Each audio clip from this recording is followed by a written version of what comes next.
ایک عجیب روایت ہمیں ملتی ہے سیرت کی کتابوں میں. میرے نبی پاک صلی اللہ تعالی علیہ وسلم نا رات کے وقت پہاڑ کی چوٹی پہ بیٹھ کے قرآن پاک کی تلاوت کرتے تھے. حضور نا رات کے وقت قرآن پاک کی تلاوت کر رہے تھے. نبی کریم تلاوت کر رہے تھے اور جب یاسین والے نبی خود یاسین پڑھے، والضحیٰ والے محبوب جب خود والضحیٰ کی تلاوت کریں، مدثر والے محبوب جب خود مدثر پڑھے تو انداز ہی نرالو. حضور قرآن پاک کی تلاوت کر رہے تھے تو اس تلاوت کی نا آواز گونجی. کہاں تک پہنچی؟ ابو جہل بھی کسی جھاڑی میں چھپ کے حضور کا قرآن سننے لگا. سریلی اتنی تھی، اس میں لطف اتنا تھا.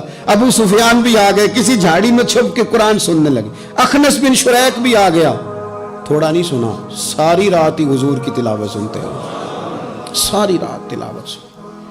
صبح ملاقات ہوگی، تو کدھر آیا تھا، تو کدھر آیا تھا، تو آج کے بعد نہ آئے کوئی بھی. لیکن کہتے ہیں اگلے دن سوئے تو بے چین کیا حضور کی آواز میں. پھر اٹھے، تینوں آ کے پھر مختلف جگہوں پہ بیٹھ گئے. سویرے پھر ملاقات ہو گئی. آج کے بعد نہیں آنا، تو بھی نہ آنا، تو بھی نہ آنا. پر کہاں چین لینے دے حضور کی میٹھی آواز، کہاں چین لینے دے حضور کی میٹھی آواز. تینوں پھر اٹھ گئے. کئی دن آتے رہے. ایک دن طے ہوا کہ آج کے بعد بالکل نہیں آنا، جو آئے گا سزا ملے گی. ہو گئی بات طے.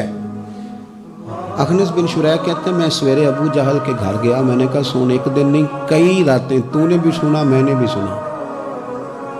دل پہ ہاتھ رکھ کے بتا، وہ جو پڑھتے ہیں وہ حق سچ ہے کہ نہیں؟ کھری بات کر. سنا تو نے بھی، سنا میں نے بھی، ساری رات سنا. بتا بات سچی ہے کہ نہیں؟ تو ابو جہل کہنے لگا ایک ایک حرف سچا ہے، ایک ایک بات سچی ہے. تو مانتا کیوں نہیں؟ پھر تو مانتا کیوں نہیں؟ تو جو ابو جہل نے جواب دیا، خدا را اس پہ غور کرنا، میری منت سمجھ کر اس بات پہ غور کرنا. او پھر تو مانتا کیوں نہیں؟ تو ابو جہل کہنے لگا ہمارے قبیلے کا اور بنو ہاشم کا، حضور سید عالم کے قبیلے کا شروع سے مقابلہ رہا ہے.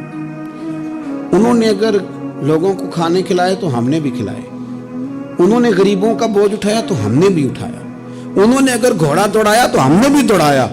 پھر انہوں نے دعویٰ کر دیا کہ ہمارے اندر ایک نبی آ گیا ہے. اب ہم کیسے مان جائیں اس قبیلے میں نبی آ گیا؟ پہلے کیا کہہ رہا ہے؟ بات بالکل حق ہے.